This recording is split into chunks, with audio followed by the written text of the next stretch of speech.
所以我们从1至2开始介绍起，地球的运动。这边请各位注意一下，地球的运动，我们现在讲的就是到底地球有没有动就好了。那最早的想法，应该说早期天文学主张的主流想法是，地球是所谓的宇宙的中心，是不动的，而天上星体都会绕我们地球来运转，这叫地心说。然后后来16世纪开始，从哥白尼的著作呈现出以地球会绕太阳转，太阳才是中心这种模型，那我们就采取所谓的日心说，也有人把它叫做地动说。换句话说，地球会不会动？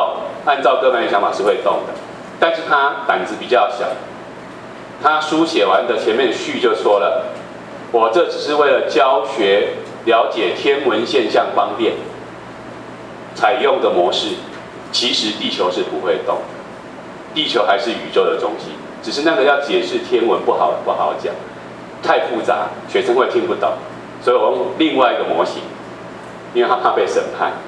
但是后来有些学者其实会觉得他是对的，跟着他的脚步，而且大力支持、大力宣扬，那就会被叫去审判，所以也有人因此入狱，甚至上那个断头台的都有。好，但是他本身提出来的理论跟过去的想法完全不同，等于推翻我们过去1000多年来，甚至更早以前这些地心说的想法。所以就像一个国家被推翻，换成一个崭新的国家一样，所以一般把它称之为科学革命。而这个科学革命的过程，因为是他为主嘛、为首的，虽然他不敢当头，可是我们还是叫哥白尼革命。那当然我们都知道，关于行星、地球绕太阳的这个论点，最后是不是有克卜勒？你们有学过克卜勒吗？行星3大运动定律来解释，就会非常完美了。好，但是克卜勒有一个问题，他没办法解释力学的问题。就他为什么会这样绕？他可以说出绕的方式是有3大定律，是什么规则，但是他没办法解释力的原理。后来牛顿整合克卜勒行星运动定律，加上伽利略的惯性定律，最后就提出万有引力定律。当然，这个部分属于地科学史的，我念给你们听，你们有空自己读，我不会考你们科学史啊。但是重点就是整个天文学、物理学发展，整个就跟早期都不一样，正式进入所谓的科学时代。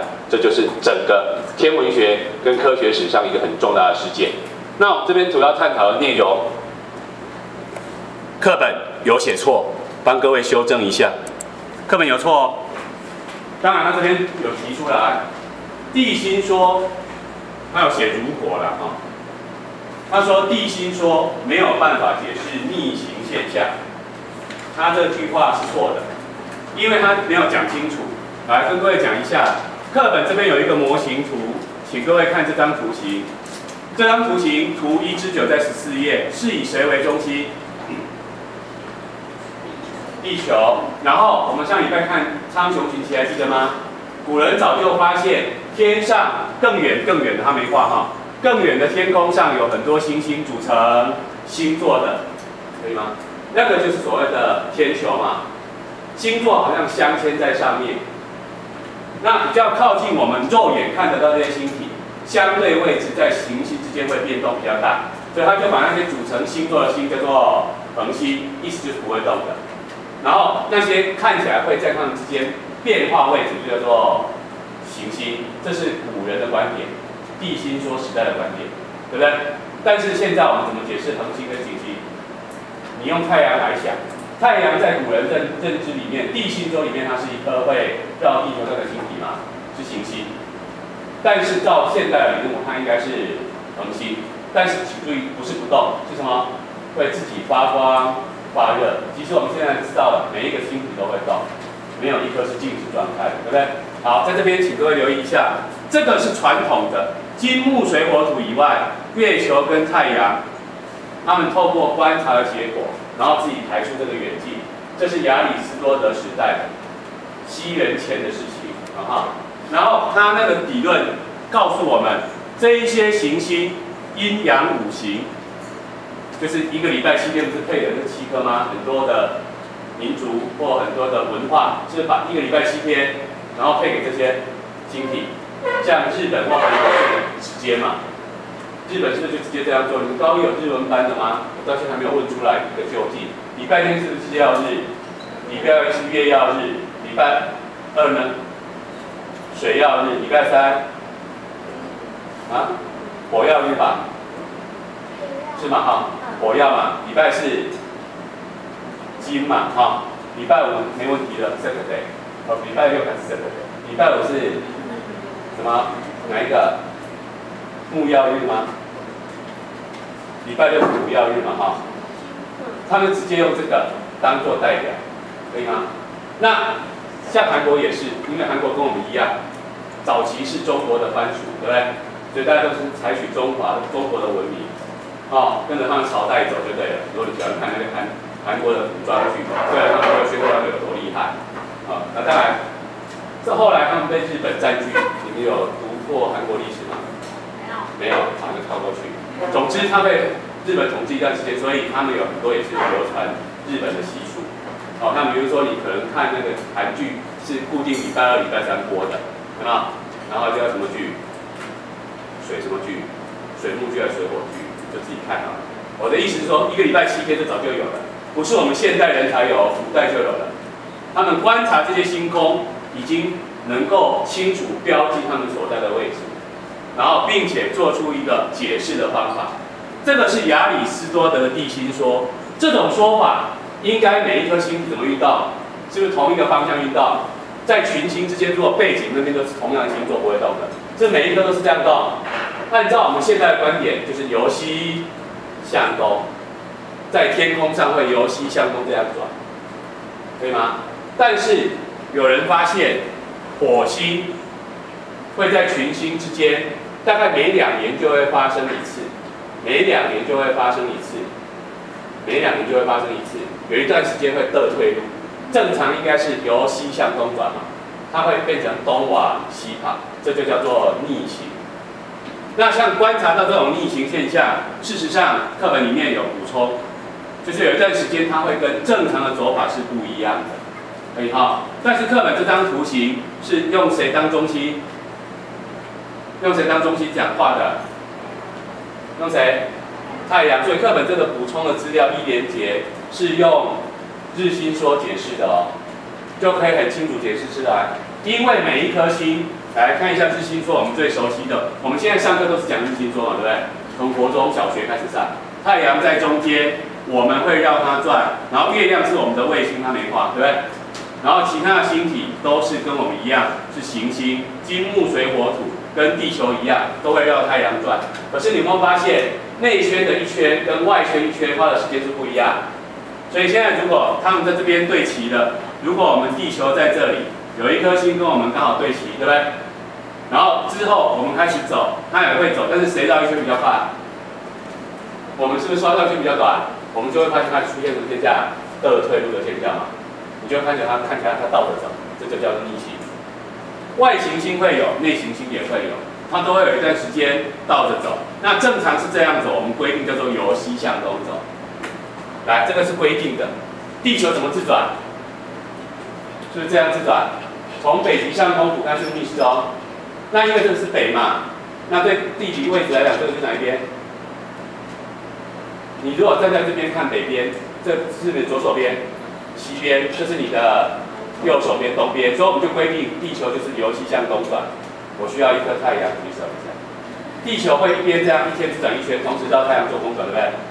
是不是同方向？所以我们规定这叫做由西向东，谢谢。所以我们规定这个叫由西向东。那如果它倒着走，就叫做由东向西，可以吗？那就叫逆行了。好，请问，如果你用亚里士多德的这个图形，能解释逆行吗？当然没办法，因为每一颗都这样转嘛，怎么会倒退路呢？对不对？我们如果不动，每一颗都这样绕我们转，应该永远都这样绕我们转嘛，除非它是这样走法，自己倒着走，那没道理嘛，懂哈？所以这个没办法解释。可是古代有一个天文学非常重要的学者叫托勒密，16世纪以前，那1000年，就从西元3、4世纪开始，到15、16世纪，那个上课的时候的天文书都是他写的那本《天文学大全》，他集合古代所有天文研究的知识，做了一本天文教科书就对了。而那本天文学大全用了将近1000年，里面就是用它的地心说，它也是用地心说，但它做了一个修正，什么修正？很简单，它在这边帮他们加上一个圈圈。每一个行星，太阳、月亮不用，太阳、月亮没有逆行现象，金木水火土都有逆行，对不对？只要是行星都有逆行，所以它就这样做。土星不是在这边走哈，土星在这个圈圈里面走，土星在这里它会自己绕圈，它会自己绕圈圈，可以吗？它会绕圈圈，然后这个圈圈它会绕地球转。这样它在绕圈的时候，那如果这样在绕的时候，是不是就顺行？当我们看到它刚好是这样绕的，就会逆行，因为它是这样走这种轨迹的，对吧？那就可以解释了哦，而且精准度远超过哥白尼这一趴，因为哥白尼犯了一个所谓的错误，什么错误？因为他还是生气，那时候大家都相信，到我们现在还相信，世界上最美的形状是圆形，所以他不敢让轨道变成非圆形。直到克普勒透过地图的观测，他发现用圆的永远都会不精准，他把它改成用椭圆就可以精准解释。其实那个轨道不是正圆，是稍微略圆的椭圆。啊，太阳也不是在正中心，而是在一个焦点上。你们学过克普勒第一运动定律就懂了。然后我们有近日点跟远日点，就公转速率变化，就可以解释很多现象。所以像这个都是属于后来的修正。所以托勒密的周转圆模型可不可以解释逆行？可以，这个没办法解释逆行，所以课本写的这个是没办法的没办法的。好，那这边给各位看一下，那个如果你们有兴趣把电子书下载，或小老师回去可以自己先看一下，如果没有人先跟你借走。在这里有解释你们那个课本里面只要有问题的，它都有答案，它都会帮你做补充这里电子书可以看到，它这边就有解释，每一个行星有自己的轮，就是本轮可以吗？然后这个本轮会以本轮的中心白色点，再来绕地球转。那你可以看得出来，什么时候是顺行吗？在远离地球这一侧就是顺行，对不对？那如果你看到的时候，它刚好在靠近地球这一侧转，就会这样转，就会出现逆行，那就可以用来解释顺行、逆行，再回到顺行的过程。可不可以解释？可以。所以请注意，如果托勒密那一套地心说，是不是可以解释逆行现象？是可以的。但是它会有什么缺点？天空会变得很复杂，你要做一个模型就做了很久，因为你要把地球模型做在中间，对不对？然后外面这个圈圈还要再做一个小圈圈，然后在转的时候能够合理说明，那轨道会变得很复杂。那时候它有设计出来有设计到是一个模型，然后那个齿轮很多，要设计到机械，然后完全稳让它做，其实很复杂的事情。所以哥白尼他提出来的理论就简化了整个内容，也就是说，我们的科学不只要能够验证，科学不只是能够验证而已，而且要能够重复、反复验证都没问题以外，它还要符合一个科学家在心中普遍的认知，就是它必须是简单。同样一件事情，这个解释这么复杂，对不对？这个解释这么多圈圈，另外一个很单纯，简单单纯那个通常会比较被推崇。如果解释能力一样好的话，通常简单这个会被推崇。而且科学家也不是因为不相信有神才这样讲的，因为我们会觉得如果有神，神应该很厉害嘛，不会把事情搞得那么复杂。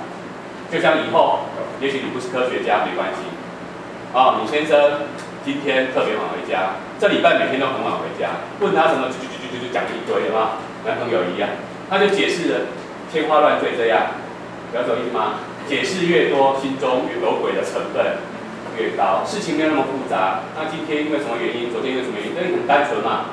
你一定有些真正的原因，你就直接讲就好。如果你会这边掩饰讲很多有的没有的，跟你真正要知道的原因无关的，多半是假话为主，因为它必须要叠床架屋，不断的修饰。像如果一个理论，它必须在这种情况下要这样改，在这样的情况下这样用，那这样的理论一定有问题。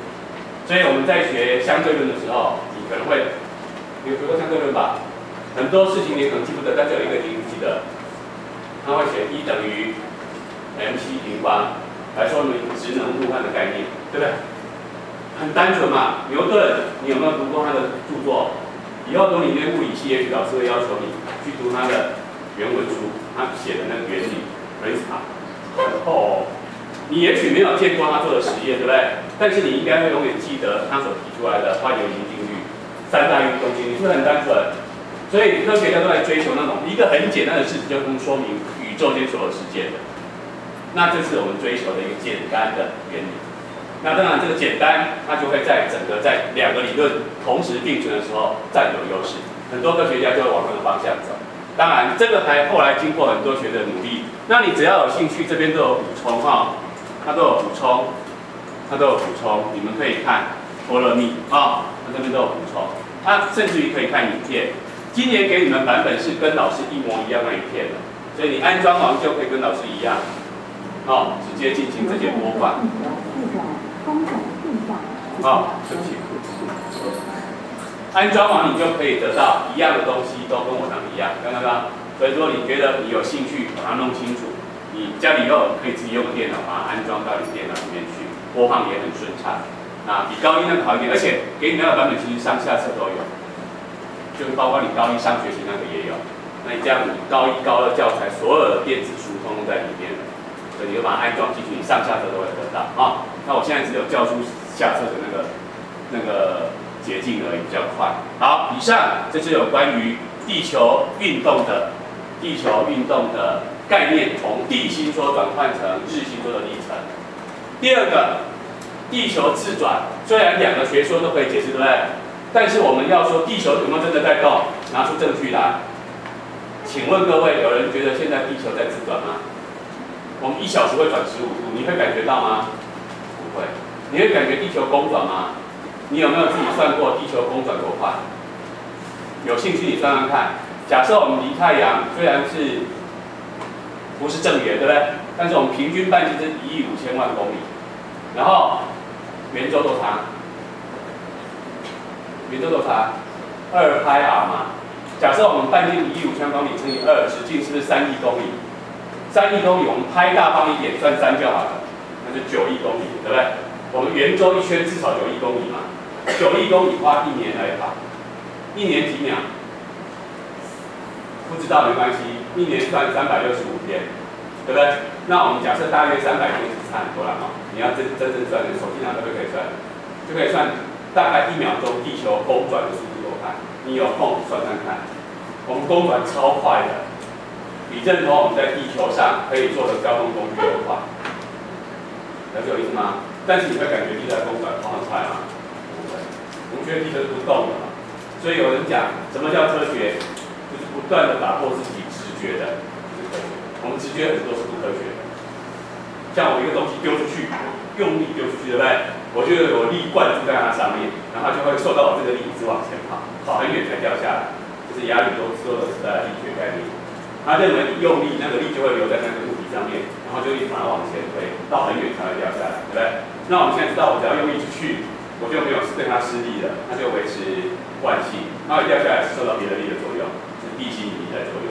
那是我们后来牛顿的观点嘛，懂意思吗？那就要打破这个直觉啊，否则你就永远觉得我可以做完所有的事情，因为我们都是只靠直觉过日子。科学就是不带直觉那些东西，就违背我们所以他们学起来很痛苦。不好学吧？物理、化学都有点痛苦嘛，数学可能更知道那个痛苦。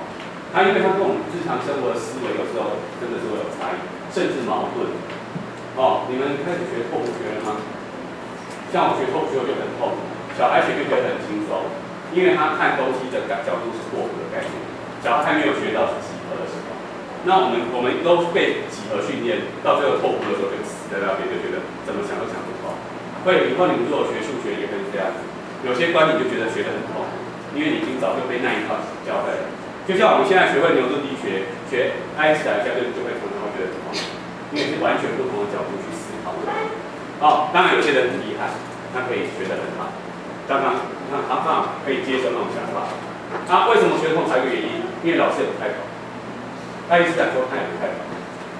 所以爱因斯坦讲出来的东西，就很多人听了也不太懂，就开始来教另外一些完全听不懂、没听过的人。所以老师不太会教，多半是老师自己也搞不清楚。你想想，你不太清楚的东西交给下一个人，下一个人就学得听力不差，主要讲是天才了，对不对？当然就很能够理解这些。好，那课本有介绍真正地球动的证据，真正地球动的证据，课本有提哈，主要是这个复刻版，有人把它叫佛科版。你们物理学佛科版了吗？没有哈，有兴趣我会出题给你去做，去找。在什么纬度它会怎么旋转？你也可以把它当做一个活动实验来做。好，以前我们记得我们高中物理就有做佛克板实验，就是正常来讲，如果你这边摆一个摆锤，上面挖洞，里面装沙子，它这个摆锤单摆再摆是永远这样摆。如果地面是不动的嘛，它应该永远这样摆嘛，然后那个沙子就一条线这样一直动嘛。但是经过实验结果，它会怎样？一天下来会怎样？它会晃，会晃，会晃，然后晃的角度，纬度越高会越大还越小？我讲答案你们自己去找啊。纬度不一样会有不同。那为什么会这样？因为地球不是固定的，是会旋转的。好，就跟我们高一是不是有学过科氏力？会有偏向效应。如果地球是固定不动的，会有偏向效应吗？并不会。那这个可以计算，理论上高三物理学完应该可以做。那万一不行，大一物理会做到，好不好？所以你们如果念理工相关科系啊，不要说理工啦，自然组相关科系，大学必修，大一大家都必修普啊。那有些科系要修普生，这些一定你会再遇到啦。总之你就找时间，高三可以学会把它学会，啊，尽量把它学会。那以后你都会用到这些。那这个部分各位可以来参考一下。里面的资料、地球日本的证据，这些相关影片或者是动画。那现在请各位看一下讲义。讲义有些资料，这个简报老师已经放在那个地科网有一个讲义档，你们有兴趣去看。你会看到老师这边是不是贴满了膏药？这些膏药的意思就是这些题目你要配合着做。每一个观念底下有一些练习题，知道吗？包括后面的范例跟课后练习跟最后成效总整理那边。那我把对应题数帮你编上去了，可以哈。那我找时间要把不做的划掉好了。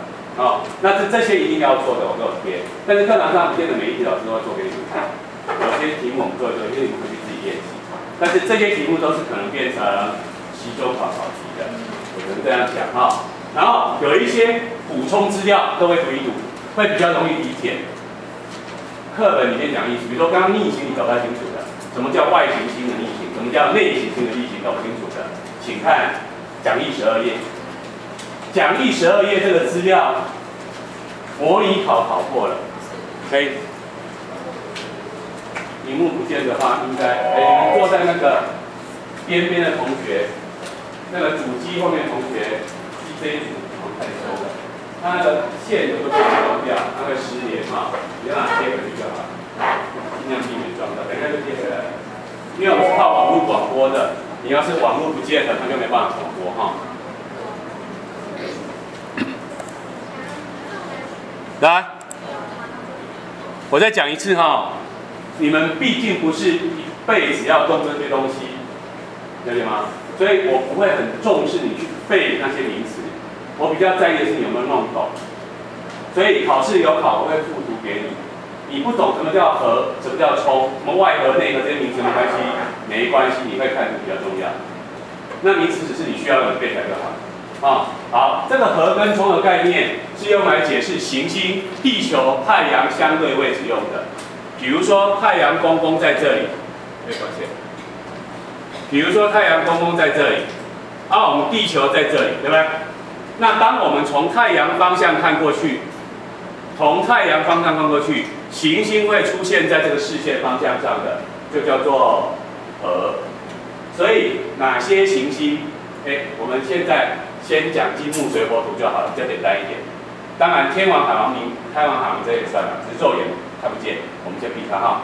水星、金星、火星、木星、土星，金木水火土这5颗。请问各位，哪几颗会出现在核的位置？会往太阳看过去会看到那颗行星也在同方向。有5颗金木水火土嘛？哪几颗会有核的现象？看图说话。只要能够看过去，它出现在跟太阳同方向就好，是不是5颗都可以？都可以嘛，对不对？所以你有时候不要光背，你还是要看懂图去想一下，这个可以吗？可以吗？比我们离太阳还要远的外行星可以吗？可以。所以内行星包括水星跟金星，外行星火星、木星、土星都可以吗？都会有核，但是会有内核。我讲白话文，你们有看过听过水星凌日跟金星凌日吗？有时候会有凌月嘛，哈，不会有凌月，不可能有凌月，月亮离我们远，他们自己怎么凌，对不对？就是说它跑过去那个月亮或太阳前面挡住月亮，当然不会整颗，就稍微跑过去而已，因为它很小颗，不会有凌月哦，因为那些行星离我们远的哈，太阳离我们有机会比它远，像水星、金星是很凌日，所以告诉你，明天有一个火星凌日一定要看哦，那个鬼扯，对不对？火星怎么凌日？要介于我们跟太阳之才会跨过太阳表面嘛，所以你会白天看到一个黑点过去，好像是现在高3这一届，他们高1的时候，那时候有水星凌日，何老师有在操场，然后带他们去看那个凌日过程。好，那这个地方会有凌日的，一定是这种内核现象，谁会有？水星跟金星，可以吗？然后它还会有一个外核，但不管如何，这就叫做核。然后如果是外行星，只会有这个核而已，当然都是所谓的外核，但是我们不会去分的啦。那对我们来讲，这个冲比较重要，所以这个月会有什么天文现象？你们到气象局网站，我们之后会请各位常常去气象局网站去看哈。各位可以到气象局网站。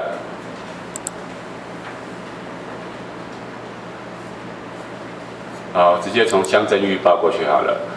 到气象局网站这边有一个天文，它这边其实天文有历法资料哦，哈，你们如果有兴趣可以这边查一点资料。然后高一老师其实有给你们做过一些出没时刻的资料哈。来，这边有一个每月天文现象，然后这个是中秋节哈，彗星经过近日点，什么水星东大距，可以吗？有兴趣你去查一下。没兴趣就看看就好了。你看不懂，你觉得我还是想知道什么叫东大距、西大距？为什么没有？偷懒。好，这上个月的哈，有海王星冲。海王星眼睛看得到吗？看不到，它可能就会用望远镜或摄影机，对不对？可以观察到。如果肉眼就看得见，它就会弄一个眼睛在这边。那个冲的意思就是这个。就是它最靠近我们的时候，像这样。好，那什么叫东大距、西大距？在讲内行星的。你看这里 ，A， 如果它是水星或金星，太阳这一颗星跟我们是不是一直线？是内核，这天可能会有凌日嘛？当然不是每次都凌日，要刚好在一直线才会哈。不是常常都有的，再来一个，如果你在地球上看它，请问水星或金星，有人把它叫做晨星、昏星，就是白天清晨跟黄昏可以看到它而已，半夜看得到水星或金星吗？高一老师讲过了，要看时刻，地球上现在是几点？是不是要找太阳来定？所以如果现在在半夜12点，是不是背对太阳？有办法看到水星或金星吗？看不到的。对不对？什么时候能够看到它？大中午也看不见嘛。你是不是只有在清晨或黄昏？人在这边是清晨还是黄昏？逆时钟转一下，是从正午到黄昏。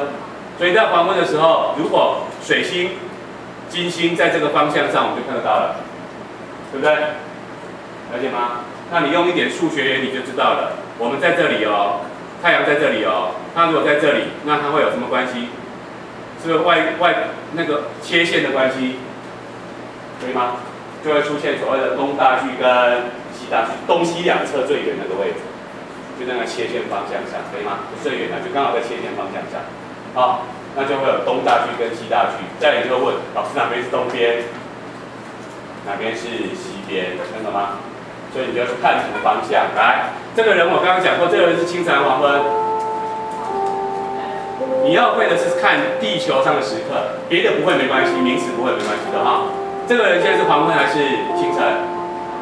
正午是对准太阳，逆时钟转是黄昏，所以黄昏的时候太阳在哪一边？